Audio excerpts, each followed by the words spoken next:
in this last. I saw Godfrey. Do you see Godfrey? Godfrey Michaels, yeah. It was strange. Godfrey, is he African? He's like Nigerian American.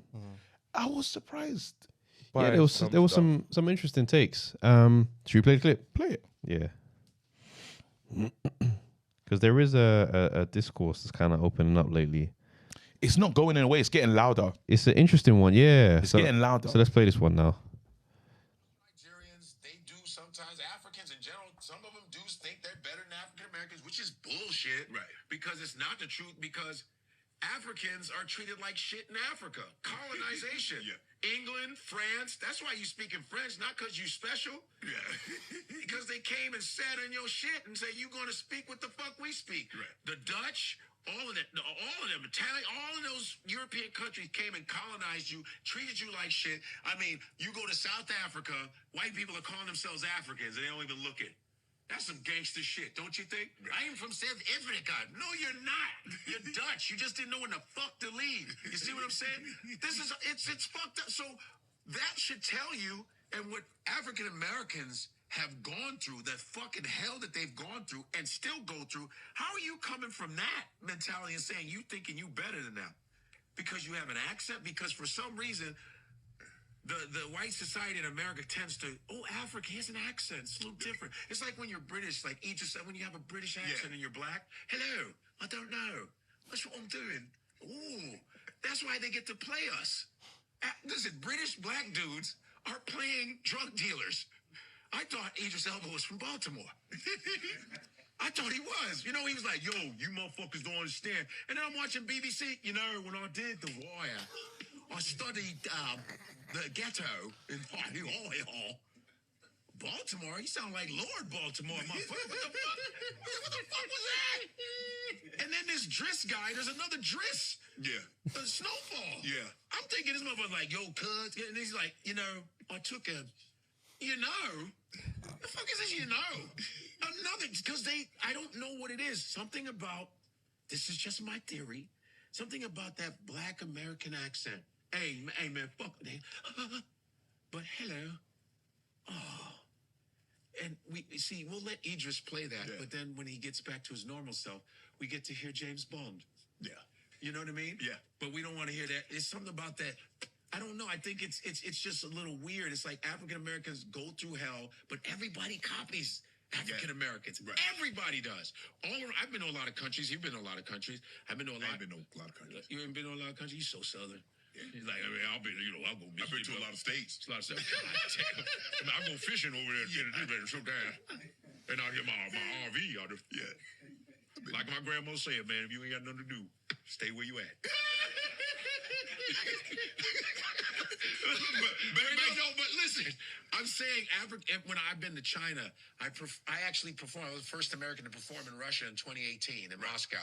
And black shit is everywhere. Hip hop. There's Russian hip hop. I was in Lithuania. Went to a Lithuanian hip hop club. I was the only black dude there, and they were all grabbing their dicks, and I'm like this. Hi guys, hello. Hi, that's our culture. Yeah. China, everywhere is hip-hop. When I was in Japan, when I was in Korea, black people are copied. All that K-pop is just nothing but fucking a new edition. It's all black shit everywhere. African-American, I think the African-American culture is the strongest culture on the planet, period. Because even Africans are going, yo, nigga, man, fuck all that shit, nigga. Really? You sound stupid, man. This nigga got a lot of nerve, man. I was just saying, though, my nigga. Shut up. The fuck out of here. Michael Blackson does it, but he's fucking around. Right. But there's people doing it. I see they got these reality shows, these African reality shows, and she's like, shit, that bitch, I know that bitch not talking to me like that. Really? What? They got Real Housewives of Africa. They got shit like that now. Nigeria got Nollywood and all. Hell, it's the third largest movie, but they're acting like they're taking from African American shit. Right. You know, a lot of them are taking it. Some people may not agree, but it's facts. And it's like, why are you shitting on African? And every African is not shitting on African American. That's bullshit. Right. But it's like, it doesn't make sense. Right. Because African Americans are, I mean, Africans are creative too, of course. Right. But African American, that culture is the coolest shit on the planet. Keep it 100. Hip hop, you know, just everything. Damn, Got it. jazz, blues, everything. You create, African Americans created all of American music. It's all black. Right. Even country music, even though they complaining, like John Schneider from the Dukes of Hazzard. What are you, fucking still Joe Bo Duke, motherfucker? What's wrong with you? What's that? Beyonce, boy, it's just like a dog pissing on everything. Shut up. It's black. Yeah. Country music is ours. It's black. I'm claiming it. You're gonna say, oh, good, you just come to hey. Shut up. Still white people take from old black men and black women and make it and then say, you stay out there. Look at the Rock and Roll Hall of Fame. How the fuck you gonna have a... Okay. Let's cut there. Cool. So, he's got these takes, yeah? I find it interesting, the conversation that's happening right now with America or Black Americans and stuff, because I get it. Like, there is a thing, and we spoke about it in the car actually not too long ago. There is something happening in terms of they do want to be seen and they do want to be respected, and their journey needs to be, you know, like what they've gone through. It is the beacon. It has been the beacon. Absolutely. But I look at them and I think, wow, like They set the tone. You set the tone for sure. But then when like it's hard at times, because I understand, well, we're not American. I know that. But then I can connect with them on blackness. Do you know what I mean? Like, and that's where I find but then I get it now that we're getting into this space where we're breaking down, well, what kind of black? You know what it is? I think, like, because it's an interesting one, because I've seen a lot of the discourse on this kind of conversation, and it's like I always kind of look at it and I try to see the nuance, because this is pure nuance conversation we're navigating here. Do you know what I mean? This is a rejection of the blanket over black, and people are like, okay, well, no, actually, this is different. Where do I navigate in the space? So it's like, you know, when someone says something to you about how they feel you've done something, or from their perspective, you've done something and it's pissed them off. I guess the productive way to initiate that conversation is to go, okay, your feelings are valid, because from your side, I understand why it looked like this. Yeah. So let me just let you feel heard. Americans get that stuff that they're speaking on quite a lot. Yeah. This whole thing of, where are you from really? Like, where are you really from? But if you look at how other black cultures are treated, like as the Caribbean, I say I'm Jamaican, no one really presses me to go, where are you from really though? Because that straight away is a way of how that would feel to them, is you saying, your American bit. We immediately accept you're Jamaican. Yeah. You accept I'm Jamaican, but the stop from Jamaica and America is the same journey. It's a stop off at different places. But it's one of the ones where you press the American guy to go, where are you from really? No, it's Africa, say Africa. But the Jamaican guy will go, yeah, like, do you know what I mean?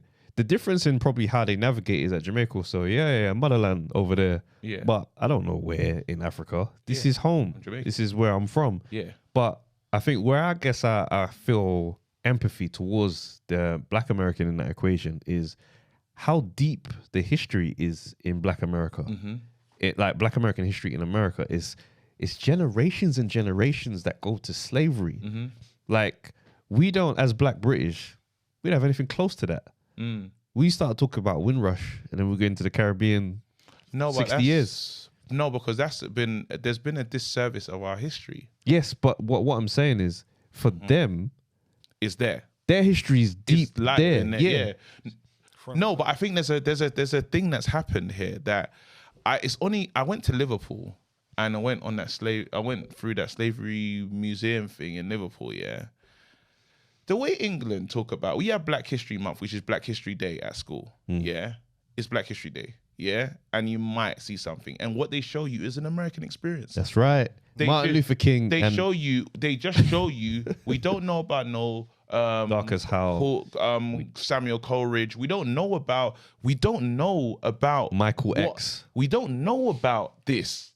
So all our stories are from there because their thing is erasure in terms of, well, you didn't exist in this thing. It didn't happen here. It didn't happen here, and then we stopped it.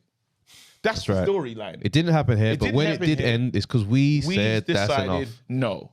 And so it's so far from it. So then guess what? The stories and we don't have my brother teaches history like across, and especially from Black British history of what was going on early. And the problem is, even these stories are not told. And the only ones that have been celebrated, or we see the movies, because the movies are a great way to us to learn. I learned a lot about Amistad roots, and I watched that myself. Yeah, I wasn't shown that. I had to go and see that myself. Yeah. That's the only way I would have found out about it. Then after you might watch Red Tails or all these Black American movies that. So guess what? The only time I'm saying, and this is why I get the nuance to it, but the only time I've seen Black people thriving and winning is in America. That's right. That was all I'm seeing. So as a young Black person, if I'm just like the lines and stuff, everything they're saying, and I respect it and I get it, and I understand the journey for it. But then my daughter, do you know how amazing it was to have, my daughter's got locks. Seeing Halle Bailey as Little Mermaid, can't imagine what that done. We just had Zach as the Power Ranger. That's right. That was it. That's real. That was it. That's the real. leader. I didn't even get into his accent or what he was. I just saw a Black Ranger. Don't forget the gladiators, bro. Nightshade, Shadow. Whoa, wait, hold on. Saracen. There was another Black one, Rhino. Mad names. When you look back, it's a bit mad. Crazy coded. Coded in disgust. Yeah, but then look at the thing is you're trying to connect because you wanna see yourself in something, and we didn't have the imagery. Again, they've erased what was done here when they do talk about the Windrush and even how they were treated, and that's the early history. That's the early history. Are you with me? When you talk about the foundations of this country and who was fighting in the wars and the first... But this is what I'm saying. We're going back to 1930, 40, these times, world wars. When we was here before the wars as well. Yeah, I hear you, but it wasn't in the way that we're talking about in terms of when we were here. Yes, there was little segments, but when we talk about the Black American... Of course. Generation. My grandfathers.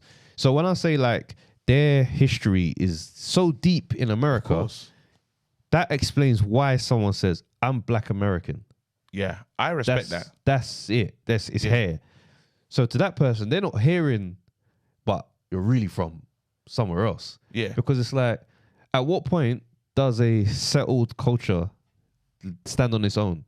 Because Jamaica has that presence, Caribbean has that presence, where you say, I'm Jamaican, reggae music, da-da-da-da-da. You don't necessarily nail as a knee-jerk reaction to attach it to something else. But then I think, and this is what I was talking to you about, and while they jump in, feel free to jump in. You see, when I see a Jamaican or when I go Jamaica, yeah, I feel like I'm in the Black people's country. Do you understand what I'm saying? I feel like, even when like Vibes is and they done that amazing concert and stuff, yeah, I feel like that's your thing. Yeah. If I go to Nigeria or if I go to certain countries that are where Blacks are because that's what throws me off as well. I remember getting Nigeria thinking, this is us. We're not the minority. This is our thing. So you actually see someone white and you're like, swear down we did it. Yeah. You know what I mean? Like it's different. There's a feeling of like, you know what? I remember I had an old joke about this year where I talk about being in Jamaica and it's just like, like, it's one of the ones where racism doesn't even come into your mind. Like, if someone's a dickhead to you, they're just a dickhead. Like, that's it, off his own volition. He's a dickhead. No layers to it. That's just him. And this is where my understanding, this is where I not struggle to get it, but I'm like, in America, while they say I will never class myself as British because I know what time it is, if that makes sense. Well, I'd say Black British, but I wouldn't say English. Well, no, I'll just say comes. but I've been trained and conditioned as and Nigerian culture is very Because you ask me where I'm from, I say half Jamaican, half Dominican. Okay. If I take a government box, Yeah. it'll be Black British. Black British African. But English is where it's different. English is reserved for white people. Yeah. So that's the little nuance where... See, no, but I would say because of how, like, what my mum, the foundation, they said, you're Nigerian. You're Nigerian. You're just raised in Britain. Yeah. Were you born here? I was born here. But she says you are Nigerian children. And if we think about even down to the food and everything we did was just pure culture. Literally the hall parties, everything we were just the clubs that my dad's a part of and stuff, everything was just Nigerian. I had a Nigerian experience. I had my first Yorkshire pudding in university. Yeah. Like I've just grown up because you're first gen. Yeah. I'm second gen. You're second gen. So that's my parents' experience. There you go. So and I can see the difference from my daughter. She's not having the Nigerian experience. I can totally see. But that's why I want to get the language so she can connect. But then there's a thing of, I know that Bukayo Saka, that penalty situation, where I think that's a microcosm of what life society looks like in terms of you're cool until you miss that penalty. Until back to until your mistake, then I recognize who you are. So guess what? You're not gonna get to tell me that's who you are. I'm that already. You know what I mean? That's what it's gonna be. I remember So Solid, great British music, and they were killing it to charts. And then there was that gun situation, and they Ancestry.com them, all of them. Blocked and them they all said out. of Caribbean descent. Christina Harugu, the woman that was running in the and she popped dirty. Great Britain, it was fine. As soon as you pop dirty, they will find your descent.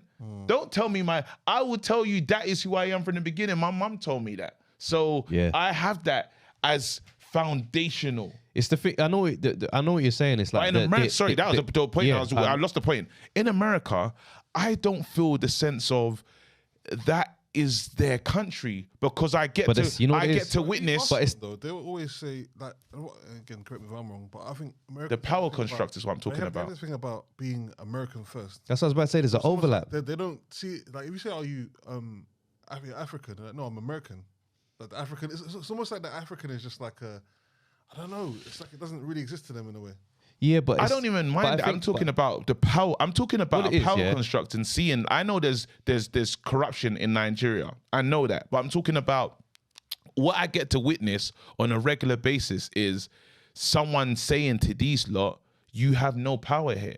Like I get to see that, and I struggle with that as an onlooker because that's what had us all marching down the streets and we connecting to. And I get it, we're not connected. I'm just talking from our perspective and just saying. And I get that it can be flawed, and that's why I'm giving you a nuance and saying how I'm seeing it from this end is saying, look, it's hard for me to. While I understand it, they have not given you the rights that is necessary, that makes me feel like that's your shit. But there's nothing they can do about that. There's nothing that can be done to overthrow that balance. And claiming somewhere else wouldn't change that situation. Because why I say this thing is, look how close we are to our generations of our home place. Yeah. And I'm like, you're one generation to Nigeria. I can go home. I'm 2 away from Jamaica. Yeah. I don't know how far away I am from Africa. I can't even know what that story looks like. Yeah. So for me, the story just goes to Jamaica and Dominica. What I'm saying is, for them, we've been here for over 100 years, my family line. Yeah. This picture is of my great-great-great-great-granddad who was a slave. So these lines go back like that. So when we were talking on the thing, I said, all right, if 8 of your generations back, the first Gary worked in this factory over there, and everyone that followed worked in that factory up to a certain point, and it's expanded out. But the ones that don't work there donate to it because that's where the original granddad started in the factory, and you put to that factory. That factory means something very different to you. I can't tell you that's not yours though. Why are you putting money in that? Because the root is so deep. So for us in the UK, our root ain't deep like that here. So when you ask me where I'm from, I say half Jamaican, half Dominican to explain where my stories come from. And even then, it's not going to Africa. You haven't pressed. You won't after that. You won't press to say, but where? Yeah. And that's why I think their frustration is, coming from into a degree where it's just like, bro, like, I'm this. Yeah. So I understand it. And I think there's still that understanding of... But you can, and that's the thing, like, why, and I hear the conversation now. I know this could be frustrating for somebody watching. Somebody will be able to get in the comments and put more light to the thing. But then it's the thing of being able to, you see what they did Black Wall Street, and they remove your chance. They remove your thing. You can plant, is what I'm saying. And in America, I just feel there's moments where the planting of the plant, where you put the seed or where you decide, they just upstick it and fuck it up. But look what you mentioned before when you said that we built this country in terms of the war and that stuff. You don't think black people built America as well? Of course they did. So why would they not feel connected to it? No, I'm saying they do. That's the thing. Even if it's been manhandled in a certain way. Let's talk about what the Jamaicans did here. And the Windrush generation was so important for what happened, like how this country, what their part in this. Yeah. And to send them home in the way it happened, to erase that it let you know, we saw the tragic stories. It let you know while these roots are here and it goes back years and years, and we did the bridges, all this other stuff. We played it. I'm not saying I'm talking about my Caribbean people. They took that away. They took that. So my thing is, well, how, like, you talk about planting seed in the right soil and stuff. It's not planted, because they could tell you right now, even though you was born here and your family, everyone, and you're dying over there. They're sending you back saying you're not a citizen of this country. But I'm saying to you, I can't understand. It's a false equivalence. Yeah. Because my granddad, story in this country, my line, it starts with my granddad. Yeah. Who traveled here. It's that close. Yes. It's a much shorter journey. But I'm not talking about. I'm talking about while we're talking about you in a sense, I'm talking about the wide escape of people that when you talk about the thingy years going back, we talk about Americans say they've been here for this, and the other. There's people that can trace back. They've been here for this long. Yeah. From how many wars, and then now to be able to say, well, this is my home. But then some people said, no, it's not your home. Piss off. No. So someone's they're identifying where they're not established in them. No, but you're saying that's why I find it, and that's why that's where my But that's what I get what you're saying. I get the point you're making, but I disagree with it because of the length of time we're talking about here. Like, I hear what you're saying in terms of, but they're not appreciating you like that. Okay, the world is an unfair place in a lots of different areas of it. It doesn't take away your history in this particular moment, in this location. So what I'm saying is, we're speaking 2-3 generations max between us in this country. We're talking 100 years. We're talking 8 or 9 gens. Yeah. Do you understand? Gens where there's success in some stories, and there's a lot of trouble, but there's the depth, bro. Like when I went to New York, right, and just kind of was walking and navigating through certain places, I was like, there's a degree of blackness here that's different to back home in the UK. Yeah. I'm walking through and I'm like, I'm the old-fashioned greetings of just like walking past, seeing the elder and just head nodding, you're right, yeah. Like certain things I only experience when I'm in the Caribbean. And I was just like, I feel like this is different. I can feel a community still. And I'm like, this is the city. This ain't even like going to the south. Like there was different elements of things I experienced on different trips to America, especially in LA as well, where I'm just like, there is a depth here. Of course. That's different. So we also kind of look at the overlap between race and cultural sides, right? Yeah. You see British pop culture, before you bring race into it, it's very reserved, very self-deprecating, very humble, making myself small, not really a big deal. American by nature is, I'm number one. Yes. You lot should all know that. Yeah. So when you look at, say, Black America's got this overlap of, well, we're leading the black culture. Yeah. Because look at our impact around the world. Yeah. And you can't even really take that away from them. It's theirs. Because the unapologetic nature that they've been able to kind of be themselves, as we've been able to see it through TV, film, and all these different things, has made us look and gravitate to them. Yeah. And emulate their ability to be unapologetic in their blackness. Yeah. We have to give them that title and that respect. Yeah. And what's interesting, and I guess the other side to it is, because of their ability to have that for themselves, they've not needed to look at other black experiences and see them or really acknowledge them. So now the disconnect is little brother grows up and decides he wants to go out with big brother and say, yo, we're all outside. And big brother's kind of like, well, it's not the same though. Yeah. We're not doing the same thing. Do you see what I'm trying to say? Culturally, I hear it. That's what it is. And the reason why I use big brother and little brother analogies is little brother looks at big brother and wants big brother's respect. Yeah. My little brother is probably, he's henching me now. Every time he sees me, let me see your back, stand up, let's compare. Yeah. Because there is that. So because we've been watching Black America for so long, we want to be seen in this as you understand? Yeah. What's happening is, in my opinion, this is just my evaluation. Yeah. I think they're looking and thinking, well, why is our culture a free-for-all for everyone to just come and partake? Yeah. This is the response to that thing of like, well, why? Everybody's suddenly focused in on what we're doing. Yeah. And I do have to give them grace on that because I'm like, well, to be fair, yeah, we're all sitting here in fitted hats and our swag. A lot of swagger's influence are growing up. UK rappers back in the day was rapping in an American accent, bro. Yeah. Like, but that's what I'm saying. And what's mad is like, because obviously they've been in the hot seat. Hollywood is adjacent. They've had the platform. You've even forget that Black America isn't even the biggest amount of black people outside of Africa. Yeah. It's Brazil. Yes. We don't even talk about them, man. They have a whole civil rights movement over there. They got a whole story of depth of history that people don't really pay attention to like that. Right. But at the same time, we know that what he's saying, Godfrey is saying, is not entirely inaccurate. It's not entirely inaccurate. It's not. What is it about the black experience? Because I was just thinking as you were saying that, and I think there is a point to be made about, regardless of where you feel like your flag is planted, if your roots emotionally and like I suppose sort of in a family sense go deep in an area, then you're going to feel connection to that area. I think the factory is quite a good example because it's not really something that someone necessarily owns, but you might feel it's like a pub or a place that you go to a lot, becomes a part of your culture, right? But what is it about, I don't know, like the black experience that I feel like it is so fractured compared to other like groups of people?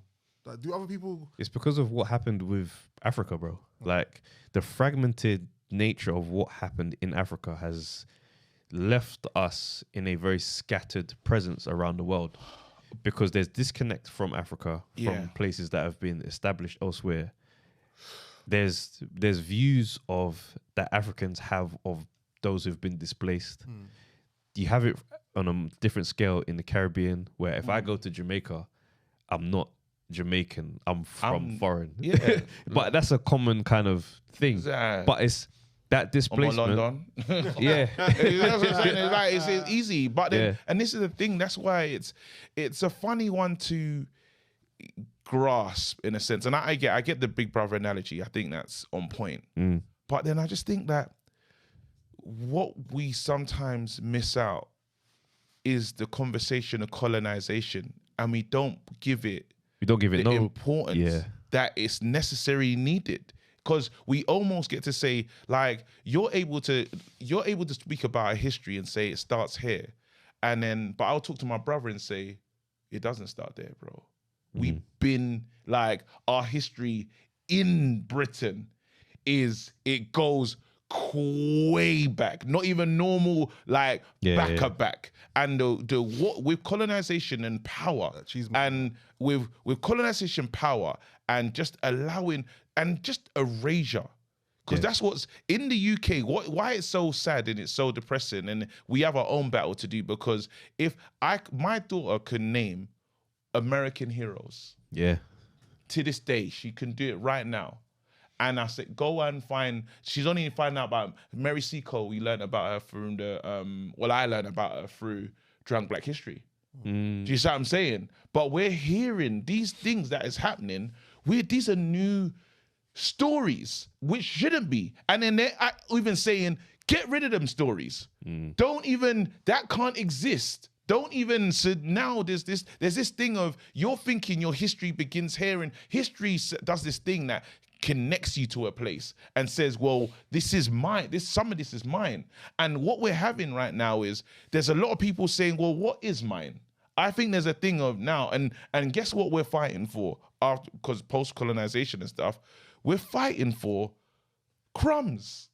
We get into a crumb fight. We're fighting for a shout out. We're fighting for crumbs and a shout out when it's like, and I respect the American experience. I'm not gonna. But that's why It's it's like they're different. fighting for what they've been given as opposed to what you are entitled to. But then think about it like this though, because obviously we battle erasure here of our history and the story Yes. that everything you're saying. In America, they don't really have. I mean, whilst they don't get the full black experience and black history experience in terms of what's being taught, but it's available for them to find about where and they they're still live. trying to strip that away from them. And they're still trying to There's take that away. Right now, there's politicians right now Trying to that are get rid of it. working to get rid of that. And look what that's done for. Just imagine if they take that from them, and that's what our kids. That's are what growing we're up learning on theirs. Then what do we have?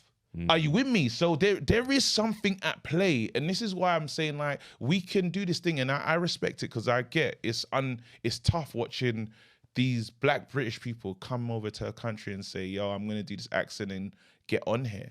But then like black people, I would say, are incredibly resourceful.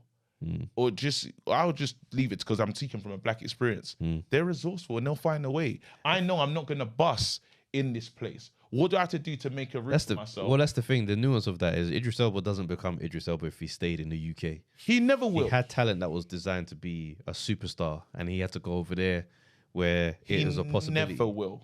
And the thing is, it's one of the ones where as well, there's so much nuance in the acting conversation as well. Because sometimes people kind of just, you just gotta just do this and da, da, da. It's like, no, you still have to be a great actor, bro. Like, and in the creative space, it's not like a lawyer profession where it's like you've got your thing and da, da, da. It's like, bro, like somebody has a vision for a character that they've written. You walk into the room, you perform. Yeah. That's the guy. That's who I've got in my mind. Who's doing that Stringer Bell performance? But this is what I'm saying. So it's like when I kind of hear some of the lazy takes, this is usually a lot of people who don't really understand the acting industry. Yeah. With these takes, and I just kind of just let it go because I'm like, I'm not about to get into a wrestling match over things I know well. Yeah. Do you know what I mean? With someone online saying, no, but you don't understand. I'm like, look, man, at the end of the day, you lose out to, have at it. Have at it, man. I do, but I feel like, well, we can't do nothing about it, innit? We're at this divisive phase with everything. I think we are at this divisive phase. There is an African arrogance. Bro, my coach, I never forget, bro, my coach Solomon, he said to me, is it got the hey, Trevor. Okay. This brother said to me one time, he goes, hey, look at you, Jamaican. You're a watered down black man. Brother, heard that. I thought to myself, listen, we shout, man. But it's like, that is a thinking that comes from somewhere. Yes. And it's not a hateful place. Yeah. I know he's not wired like that. Yeah. But when I heard that, I never unheard it. Yeah. In anything he ever said to me. Yeah. So straight from then, our relationship was you say something, I say something. Yeah. Because you're trying to do something. Yeah. And it's like, even when I look at the mindset of what I did in that session, I was like, I've always been a slim set person, but I was skinny when I was playing basketball. I'm like 10 stone. Everyone around is quite solid. Anytime I was knocked to the floor, I was always back on my feet first. Yeah. Because that thing you said to me was like, what, I'm supposed to be weak. Yeah. I promise you I'll never be injured again. Yeah. So there's but you know, I think it's so tough because you can hear this even when Godfrey's talking, he talks about like these British guys selling drugs. But a part of him can't actually understand. There's man them over here. Nobody understands the British. I saw a quote the other day. There's man them over here. That's the part. Like, so what it is, it's like almost, you man ain't got nothing. You man ain't serious. You man ain't seen anything. And it's like when I heard Ari Spears one time, he goes, you think I'm getting robbed in London? Oh, please, that's cute. I'm thinking to myself, you man. It's such an ignorant, it's such an ignorant, no, and it's such an ignorant, because you know, like, no idea, bro. Have you ever, like, tried to rest, because you're big bro. You ever tried to push your little bro? And he's a bit stronger now. Yeah, bro. And he's like, hey, that's cool. Listen. Stop that. It's one of those where if madness happened and somehow me and him got into a scrap, because we always joke about this, it's like, we can't ever really punch each other like properly. But if we were to scrap, I would have to fight this guy with everything I got. It's not a normal fight, but I It's- think sometimes big bro, how sometimes they look in it. Sometimes Yeah. I don't even believe you'll hit me. But the thing is, what's funny to me is that I don't think they like. You hear about rappers coming over and getting robbed. You hear about these things. This was, but I'm talking about back in the day. Yeah. But that news will go back. But they'll, what they go over there? And I'm like, you guys know when you go to the airport and you fly, all your weapons, they're back home. Unless You you're, land- unless you're that boxing coach. He came with it, fully loaded. He came fully loaded. But but the ignorance of things makes me ignorant. laugh. It's ignorant. Because I It's know in ignorant. Brazil and them favelas, they get it cracking. They get it cracking. I'm not flying over to no country and assuming it's calm vibes. Listen, and that's the mistake. And again, but then if you just look at us, I get why you won't look outside. Anyway, listen, man, we chopped that one up, man. I think we'll never. I don't think that has a full stop. It's a conversation that could never really have a full stop. What we can do is continue and learn. But what I will say is, being on the ground in places like this, New York and LA, and just traveling and being out there, this conversation is mostly online. When you meet people and you're vibing and whatnot, that's not a present really, thing. yeah. And one thing I always say is, whenever I see black people or abroad or whatnot, I never look at people and do this mad distinction and separation and be like, oh, you man are American and I'm. So when I walk into a room full of black and I feel home. this is hair. And It's the first time, and this is where it kind of makes you a little sadness in a sense. But I feel like there's people working on this thing to put up a divider. Yeah. Like a divide and just say, nope, you lot are not. And it's like, but Raw, I've been looking, as you said, that like little bro. I'm saying, Raw, like, I feel part of the family. But That's what I like, mean about the fractured thing, though. It's almost like the focus is more on how everyone is different and what the differences are, what the nuances, rather than the real conversation of, okay, well, actually, when we're together, we're all cool. So why can't we, not in a hippie idealistic way, focus on that? But why can't we move past those what separates us? Yeah. But I get, because culture, we're talking to, and that's the thing, what you said But about also, so race and culture. It's been in my head. Race yeah, and culture. I know this is a left turn. It's a cultural He started talking gatekeeping. about basketball. I was just thinking, like, where's that footage, though? What about, that basketball footage. footage? It's never coming, bro. I got- it's a rumor. Not from the tournament. He didn't but play in that I got tournament. mad footage. It's a bro, rumor. He of didn't me win. playing ball, bro. It's a rumor, bro. Travis' whole basketball career is a rumor, fam. Shout But, out, man. we believe in it, though. Big up, though. Haters. Dodo bird. Anyway, London listen. Metropolitan University, Alright, bro. cool, man. Yeah, Good. undefeated for the whole season, lost in the first round of playoffs. It was the most devastating year of my life, Smith bro. career, bro. Stephen A. script? Smith talks Is about that the great script? things he done. What do you mean? fam. That sounds like a script. No, this really happened, fam. Yeah, wicked. Hey, Reading University got us the hell out of here first round of the playoffs. Another game you lost. Huh? All right, wicked. Thanks for watching. Thanks for watching. Did you ever play sports, bro? At any level? Yeah, What did you play? bro. Let it Did you go, do anything? bro. Anything? Let it go. Did anything happen? I'm a successful comedian on a show with you right Sports, bro. now. I'm Sports, successful bro. right next to you. Everything's brought me right here next to you. Thank you for watching. On that note, Guys, dickhead. the next thing.